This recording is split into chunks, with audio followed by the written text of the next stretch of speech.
Coming up on Cronkite Sports Report, a fresh twist on fantasy sports. The back and forth shuffle that is the newest type of NBA contract. An Arizona training facility breeds the next wave of sports talent. And a young golfer uses the game to strengthen a family bond. All that and more next on Cronkite Sports Report. Welcome into Cronkite Sports Report. I'm Chancellor Johnson. And I'm Bailey O'Carroll. As a student journalist at ASU's Walter Cronkite School of Journalism and Mass Communication, we look to bring you unique sports stories with an Arizona connection. We begin with the explosion of fantasy sports. According to the Fantasy Sports Trade Association, 10 years ago, 28 million people played fantasy sports in the U.S. and Canada. Now, as of 2017, that number has more than doubled. And for some players, fantasy sports, it's a big business. Stephen Cusimano introduces us to a league where reality and fantasy intersect. For former Los Angeles Angels front office exec Torrey Hernandez, fantasy sports is more of a reality than it is a fantasy. This is a business. This isn't your typical fantasy sports operation where you just draft a team and run a bunch of players through and watch their statistics every day, but you're actually growing a business, running an operation. Hernandez is the co-founder and CEO of R Sports, a virtual baseball league where owners paid anywhere between $2,000 and $20,000 to buy their own virtual MLB franchises when the league began last year. I'm invested in it. I think anybody who gets involved with this product realizes that you get invested in it and you spend a lot of time doing it. As of 2017, fantasy sports became a $7.2 billion industry, according to a release from the Fantasy Sports Trade Association. But unlike typical fantasy sports, owning an R baseball franchise consists of the same day-to-day operations as a real Major League Baseball team. Owners buy the entire organization, inheriting all of the team's major league and minor league players. After that, they're free to craft the team exactly how they want it, the same way a real major league GM would. All the machinations and rules, everything is exactly the same. You can trade a certain amount of cash, you can trade prospects, you can trade that 16-year-old kid down in the Dominican Republic that you just signed. You are managing a payroll and working within sort of a 6-month budget throughout the summer and making sure you have enough funds to pay these players. It's mostly me running everything from top to bottom, so I get to take a peek at the farm system, to scouting, to roster moves, to understanding the rules and CBA. Because this is just like the MLB in a virtual form, it transfers right over to everything that I want to do. The teams compete against each other in a 162-game schedule that is identical to the real-life MLB schedule. Based on their success in these virtual games, the teams can be bought and sold for more or less than what they were originally worth. We're already seeing where after 1 year that people have said, you know, I'm going to put my club up for sale and see what happens. And we've seen 150% to 250% returns on the investment in the first year. R Sports is available everywhere. Not only are there team owners scattered across the United States, but in other countries such as South Korea, Canada, and London. But like Hernandez mentioned, the league is rooted at the university level, specifically right here at ASU's Sandra Day O'Connor College of Law in downtown Phoenix. In late February, the school hosted R Baseball's first ever salary arbitration hearings, which are an exact replica of the process that is used in Major League Baseball. We were just talking about different ways to engage with some of the things that Torrey was trying to accomplish through his league. And in doing that, Torrey ended up coming to visit, and we started talking about how ASU can really be a part of it. Not only does the university campus-wide take a lot of pride in doing things differently and being innovative, but our program, we really try to find different ways to give our students hands-on practical experience that they can't get anywhere else. Career aspirations are to work in baseball, in a Major League Baseball front office, and was looking for something where I could learn and have a little bit of fun at the same time, and this popped up and I was like, yeah, I got to do it. We're finding that a lot of young people who are grasping at this as they see it as an educational springboard and platform to learn all the nuances of running a baseball operation. Some R baseball team owners already work in Major League Baseball, but for college-level students looking to break into the industry, the real-life experience that comes with owning one of these franchises has proven to be essential to landing jobs in Major League Baseball front offices. We've had people who have gone on and participated in this, who have gone on and now work in Major League front offices. And there's a director of baseball ops for the Atlanta Braves who came through and participated in this. A couple people from the Texas Rangers. The agent for Madison Bumgarner and Mookie Betts has participated in this. I've been able to have conversations with people in front offices about the CBA and rules and certain nuances to the game, and they're like, well, how do you know that? I'm like, well, because I do this a lot. As our baseball enters its second season of operation, it's currently the only league offered by our sports, but Hernandez said he hopes to expand to football by 2020. In Phoenix, Stephen Cusimano, Cronkite Sports Report.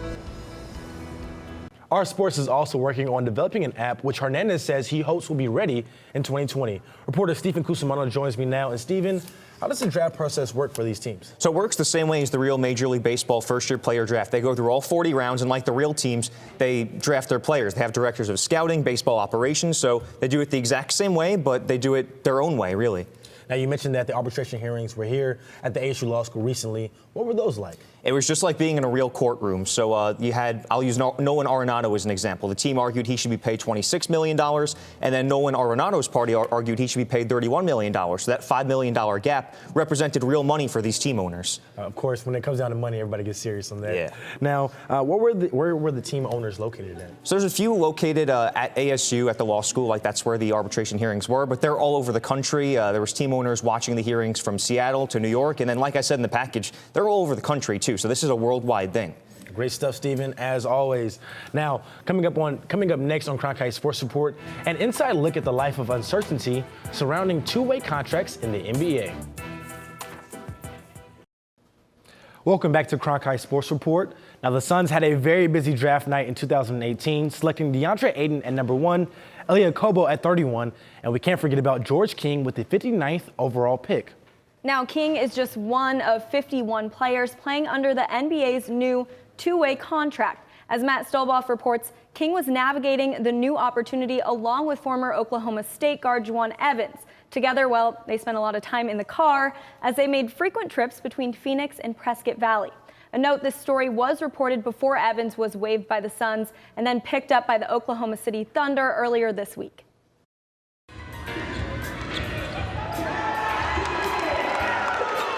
Living on a two-way contract means that players like George King and Juwan Evans don't always know where they'll be sleeping the next day. There's times where I would show up to games with the Suns, with my basketball shoes, and I had my blazer, because I wasn't sure if I was active or inactive. I was in Oklahoma City, and not knowing that I was going to get called up the next day. Prior to March 23rd, King and Evans were on two-way contracts with the Suns, shuttling between Phoenix and the team's G League affiliate in Prescott Valley, the Northern Arizona Suns. During the 2017 offseason, the NBA and the Players Association agreed to expand NBA rosters from 15 to 17 players, opening up slots for two-way players per team.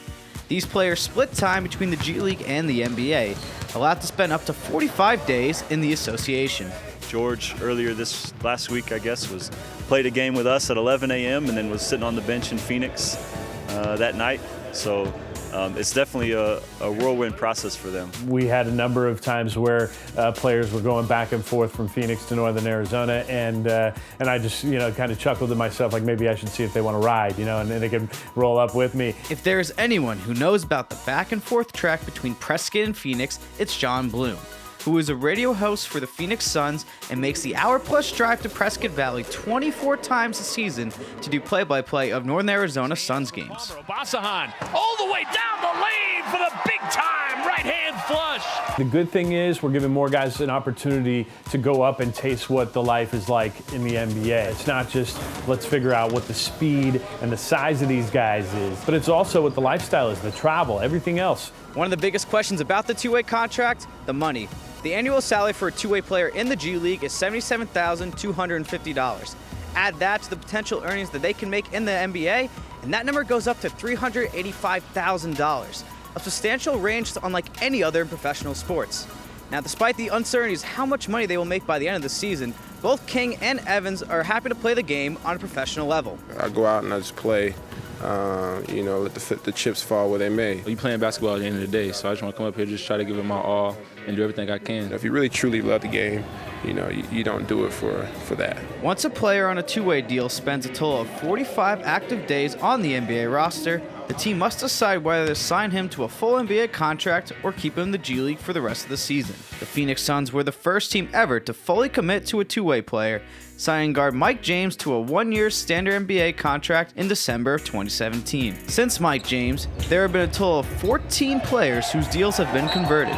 Players that may otherwise have gone overseas had the two-way never existed. It's definitely a great opportunity for especially college players who are fringe guys, whatever, the language you want to use for it. Rather than maybe the scouting systems of old where you've got all these guys all over the world, right? They're in Europe, they're, all over the place, Asia, they're in Australia, and they're also in our backyard watching college hoops, and they're trying to figure out who the next guy is. Well, we've got so many guys right now that are ready to play, that are playing here now in markets all over the place in a developed league. Evans and King have bonded over their similar circumstances. He and I are roommates and stuff on the road, and we always talk about some of the things that that we experienced. I know when I first got on, he was just helping me without everything coming up here. So, it helps out just having another guy with you, knowing what you're going through. For both players, the two-way contract has given them a chance to play in the NBA, something that may have been seen as a far reach not long ago.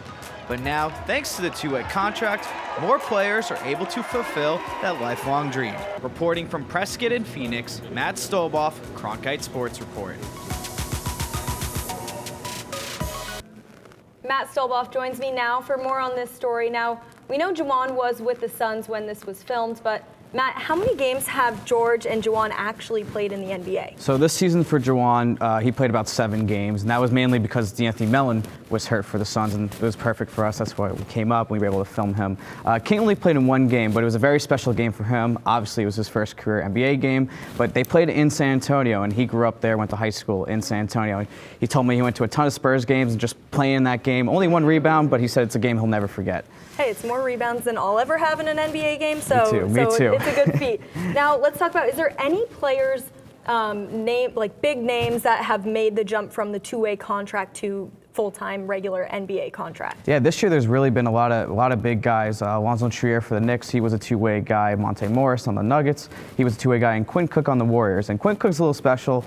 He had a lot of 10-day contracts before this two-way even existed and was bouncing around the league. And thanks to the two-way contract, he was able to join the Warriors, signed a full-term deal, and win an NBA championship. So it really just shows that this contract can really make big differences for some guys. No kidding. Again, an NBA championship, nothing that I will ever do in my life, so a very big feat. The distance between Prescott and Phoenix, 2 hours, give or take, not that far. Is that similar for other G League and NBA teams? Yeah, it used to be a little crazy a couple years ago when it was the D League. Now most teams are pretty close. The Suns are in Prescott, which is about 1.5 hours, 2 hours. The Nets are in Long Island, it's another hour or so. The Celtics are in Portland, Maine, about another 2.5 hours. The one big one is the Heat. So the Heat, they're in South Beach, obviously beautiful weather, always great in Miami. But their G League team's actually in Sioux Falls, South Dakota.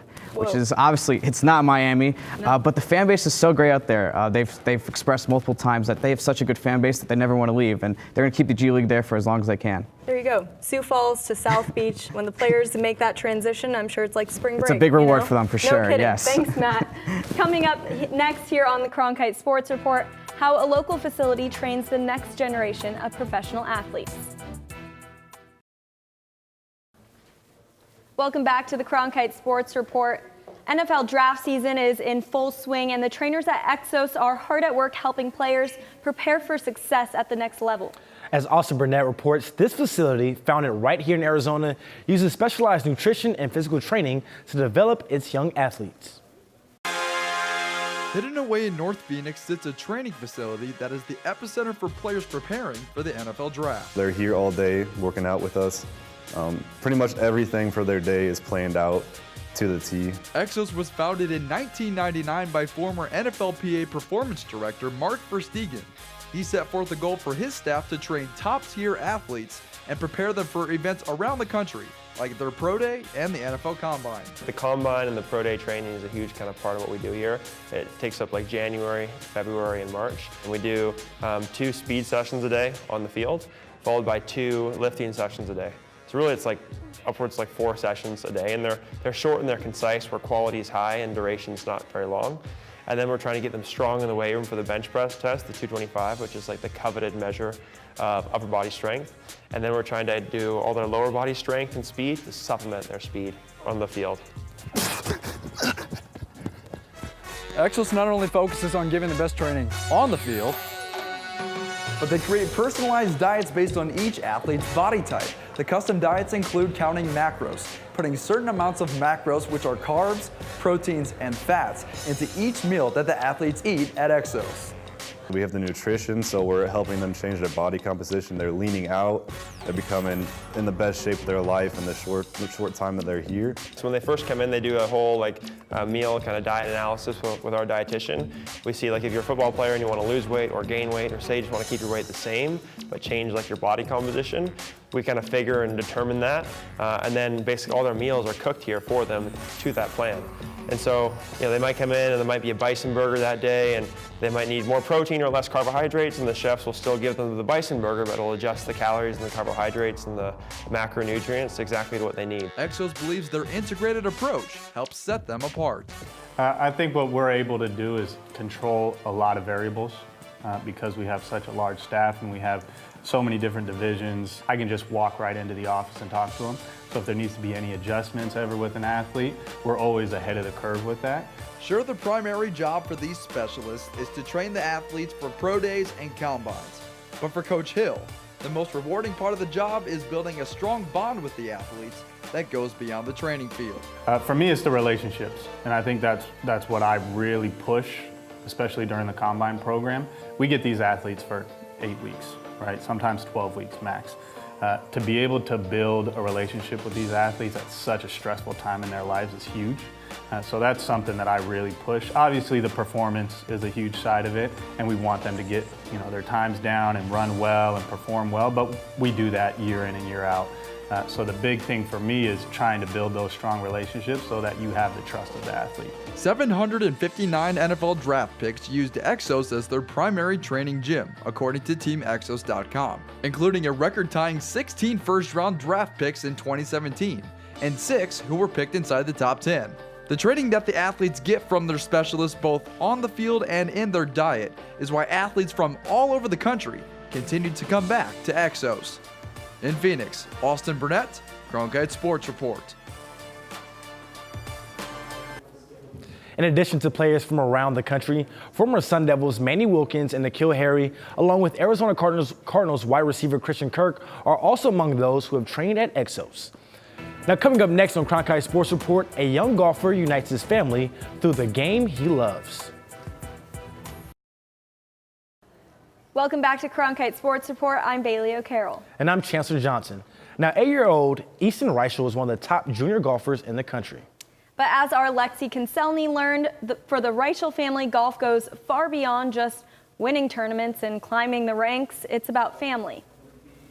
8-year-old Easton Reichel already understands one of golf's biggest challenges. It's probably the conditions that it's in, like if it's rainy and wet. But Easton loves the game. It started off innocently, just whacking balls around, but it quickly progressed from there. By the age of 6, Easton began to take golf lessons, and within months, his coach recognized his potential. And from there, Easton began to compete through U.S. Kids Golf. Easton has great hand-eye coordination, whether that's for golf, ping pong, baseball. He just has a natural ability to hit something. Easton has won 20 local Phoenix Tour events. Easton's golf resume is nothing short of impressive. Easton has also played in 2 different world championships, placing 40th the first time and 22nd the second time. Hopefully, placing this year as well. You would think with Easton constantly competing in tournaments that golf would essentially cut into quality family time, but it has in fact had the opposite effect on family dynamics. It has been huge in terms of spending time together. Not only are you spending time together golfing on the course, which for Easton, he golfs 9 holes, so you're out there for 2.5 hours, and my wife and Kirsten will be in the gallery or following along. Family always comes first in the Reichel family, and even though the game can be super demanding for anybody, let alone an 8-year-old, it helps having your dad out there incorporated in more ways than one. I do caddy for Easton. Since he's under the age of 8, is required to have a caddy. And I can say without a doubt, it's one of the coolest things I've done, but one of the hardest things I've done. With caddying, has brought Easton and I a lot closer. And Easton enjoys having his dad on the bag. He sometimes lets me do my own thing, and he lets me read my own putts. And now there's another Reichel stepping onto the course. Easton sparked his little sister Kirsten, just 6 years old, interest to follow in his footsteps. 3 to 4 months ago, she mentioned to Easton, she asked Easton, she said, "Easton, will you teach me how to golf?" And of course, Easton teaches her a little bit here and there in the backyard, but that's when we started to think about getting some lessons for her because her interest had peaked. Easton's sister takes lessons at Kierland, where he comes to watch her practice. But one thing's for certain. Family is a bond that you can't replace, something that is more than friendship. It's something sometimes that can't be explained, but you know it exists. In Scottsdale, Lexi Kinselmi, Cronkite Sports Report. Easton is very impressive. I think he has a better swing than I do already. I think he teaches both a few things. Absolutely. So family are hopeful for another U.S. Kids World Golf Championship invitation, which also means another family vacation. There you go. That'll do it for this episode of Cronkite Sports Report. As always, thanks for tuning in. For everyone, for even more local stories and Arizona sports stories, be sure to check out our daily Facebook Live show, Cronkite Sports Now, on the Facebook page of the Phoenix Sports Bureau of Cronkite News. For any and all of your digital needs, be sure to check out arizonasports.com under the Cronkite Sports tab. And for news from across Arizona, visit cronkitenews.azpbs.org. From all of us here at our downtown studios, we'll catch you next time.